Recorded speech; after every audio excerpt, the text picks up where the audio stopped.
Email is a favorite method of cybercriminals to get malware onto victims' computers, but the techniques that they use are constantly changing.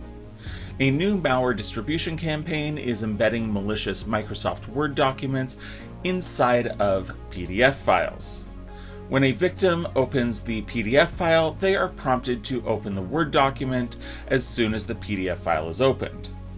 Malicious macros then download a rich text format file containing shellcode that installs and runs Snake Keylogger, a powerful info stealer that is modular and includes persistence capabilities, data harvesting and exfiltration tools, defense evasion, and other modules, making it a formidable threat.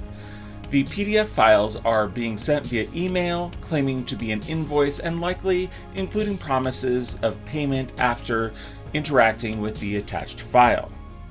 Acronis Advanced Email Security scans all incoming emails, detecting malicious content and attachments, preventing malicious documents from even reaching the inboxes of your users, and removing the chances that they will be opened by unsuspecting victims.